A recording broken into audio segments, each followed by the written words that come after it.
आपने सुना, संजय सिंह आरोप लगा रहे हैं दिल्ली में आप हार रहे हैं और बीजेपी दंगा कराने वाली पार्टी है। बीजेपी को दंगे से फायदा होता है, इसीलिए आपने जगह जगह इस बार दंगे कराए। बच्चों के हाथ में जो शोभा यात्रा में शामिल थे, आपने कट्टे, तमंचे, तलवार ये दे दिए और माहौल बिगाड़ने की पूरी साजिश आपकी है। राकेश त्रिपाठी। देखिए मानक जी, आपने संजय जी को पूरा स्पेस दिया, पूरा स्थान दिया कि वो अपनी बातें कह सकें और बिना किसी उत्तर को लिए वो चुकी छोड़ करके चले गए हैं। लेकिन मैं उम्मीद करता हूं कि आपके चैनल पर दिखाई गई मेरी ये प्रतिक्रिया उनके कार्यकर्ताओं के द्वारा उन तक पहुंच जाएगी। संजय सिंह ने आज तुष्टीकरण की पराकाष्ठा करते हुए न्यूनता की पराकाष्ठा की है। जिस तरह से उन्होंने शोभा यात्रा को ये कहा है कि शोभा यात्रा में ये तलवार तमंचे लेकर के लोग निकलते हैं, ये हिंदू धर्म को जानबूझ करके टारगेट करके उन्होंने अपमानित करने का प्रयास किया है। पूरी इतने लंबे आपके कन्वर्सेशन में एक बार भी, एक शब्द भी उन्होंने इस्लाम से जुड़े हुए लोगों के लिए, जिन्होंने पत्थर फेंकने का काम किया, जिन्होंने ये तर्क देने का काम किया कि हमारी मस्जिद के सामने से जय श्री राम का नारा लगाओगे तो हमें बर्दाश्त नहीं होगा, हम प्रतिक्रिया करेंगे, उनके लिए एक शब्द उन्होंने बोलने का काम नहीं किया। यह तुष्टीकरण की पराकाष्ठा है। सांप्रदायिक सद्भाव बिगाड़ने के लिए इसी प्रकार की राजनीतिक शक्तियां होती है जो संरक्षण देने का काम करते हैं।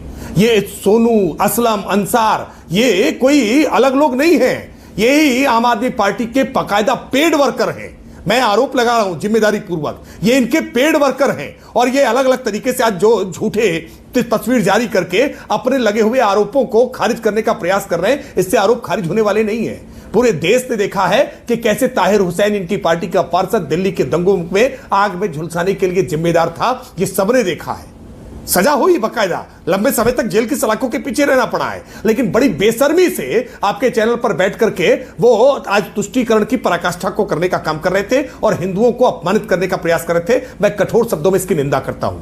आप हनुमान जयंती पर निकलने वाली शोभा यात्रा को अगर ये कहेंगे कि इसमें कट्टे, तमंचे लेकर के, हथियार लेकर के अगर लोग निकल रहे हैं और हनुमान जयंती ऐसे मना रहे हैं, तो मैं बहुत इसकी निंदा करता हूं, बहुत कठोर आलोचना करता हूं कि संजय सिंह राजनीति के लिए इतना मत गिर जाइए कि आप हिंदुओं को अपमानित करिए और तुष्टीकरण के लिए मुसलमानों के पक्ष में, विपक्ष में एक शब्द न बोलिए, एक लाइन न बोलिए। जो गलत है वो गलत है। उत्तर प्रदेश के मुख्यमंत्री योगी आदित्यनाथ जी ने बिना किसी भेदभाव के दो टूक कहा है कि कोई भी धर्म स्थल हो उस पर ध्वनि प्रदूषण विनियमन एवं नियंत्रण अधिनियम 2000 उसकी जो धाराएं हैं, उपधाराएं हैं, वो एकदम लगेंगी। आवासीय क्षेत्र में 55 डेसिबल से ज्यादा दिन के समय में और 45 डेसिबल से ज्यादा रात के समय में कोई ध्वनि विस्तारक यंत्र काम नहीं करेगा। कोई नई परंपरा किसी धर्म मजहब के लिए नहीं शुरू होगी।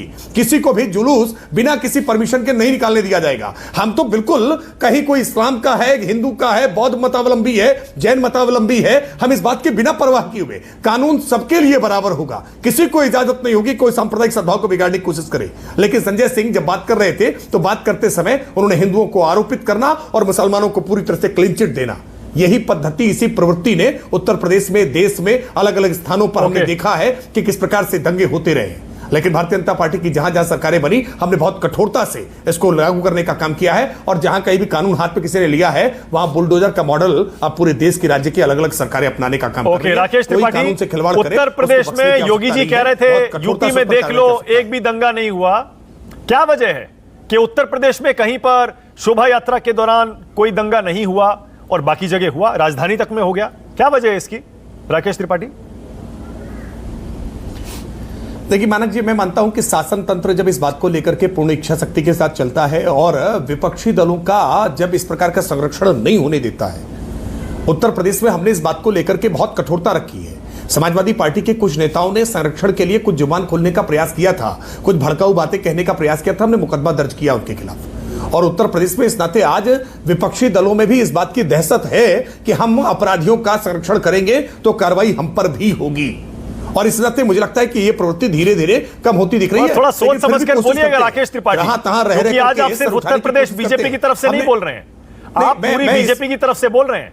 दिल्ली पुलिस, जरा सोचिए, वो तो केंद्रीय गृह मंत्रालय के अधीन है। आप ये कह रहे हैं उत्तर प्रदेश में आपकी सरकार ने माहौल ठीक रखा, जबकि दिल्ली में आप ही की पुलिस ने माहौल बिगड़ने दिया। हाँ, मैं पूरी बात कह लूं, मुझे लगता है पूरी बात कह लेने के बाद मुझे लगता है स्थिति स्पष्ट हो जाएगी। मैं पूरी बात जो कह रहा हूं कि उत्तर प्रदेश में भी हमने देखा है, आपने सरकार बन रही, जिस समय मुख्यमंत्री जी शपथ ले रहे थे, चौरी चौरा में, गोरखपुर के चौरी चौरा जहां से मुख्यमंत्री स्वयं निर्वाचित होकर आते हैं, वहां पर दंगे की एक पूरा षड्यंत्र रचा गया, पूरी साजिश रची गई। लेकिन बहुत कठोरता से उसको नेस्तनाबूद करने का काम उत्तर प्रदेश की पुलिस ने किया, उत्तर प्रदेश की सरकार ने जीरो टॉलरेंस दिखाने का काम किया। मैं मानता हूं कि जब विपक्ष के दल के राजनीतिक नेताओं के द्वारा इस प्रकार के राजनीतिक षड्यंत्र रचे जाते हैं और उन पर बहुत प्रभावी कठोरता से कार्रवाई होती है, तो कहीं ना कहीं इस प्रकार की आपराधिक गतिविधियां करने वाले हतोत्साहित होते हैं। दिल्ली में एक निर्वाचित सरकार है, एक चुनी हुई सरकार है, चुने हुए मुख्यमंत्री हैं, और ये निर्वाचित सरकार, ये चुने हुए मुख्यमंत्री, और हमारे साथ अभी बैठे हुए इस पैनल में अभी जो आम आदमी पार्टी के सांसद, राज्यसभा के सदस्य संजय सिंह किस प्रकार से बेशर्मी से एक पक्ष के पक्ष में खड़े होते हैं और एक पक्ष को वो आतताई, अत्याचारी, अनाचारी, दुराचारी, पापाचारी बताने का प्रयास करते हैं। मैंने ये पूछा था, मैं मानता हूं अगर उत्तर प्रदेश में आपकी सरकार, आपकी पुलिस कामयाब हो गई दंगे रोकने में, तो आप ही की पुलिस मध्य प्रदेश में और दिल्ली में नाकाम कैसे हो गई? आप ही की पुलिस है। नहीं, देखिए बैनर्जी जी, मैं इस बात को फिर कहूंगा, उत्तर प्रदेश में भी घटनाएं नहीं घटती हैं ऐसा नहीं है, और घटनाएं पूरे देश में कहीं पर भी घट जाती हैं। घटनाएं घट जाने के बाद राज्य सरकार का रिएक्शन क्या है, यह सबसे ज्यादा महत्वपूर्ण होता है। मध्य प्रदेश में भी जहां पर इस प्रकार का खरगोन में प्रयास किया था, बहुत कठोरता से शिवराज सिंह चौहान जी ने ऐसे लोगों पर कार्रवाई करने का काम किया है। और मैं मानता हूं कि ऐसे लोगों के प्रति जीरो टॉलरेंस रखने की आवश्यकता है, कोई नरमी बरतने की आवश्यकता नहीं। Okay, all right. एक सेकंड में शहजाद अब्बास संगीत रागी आ रहा हूं। पहले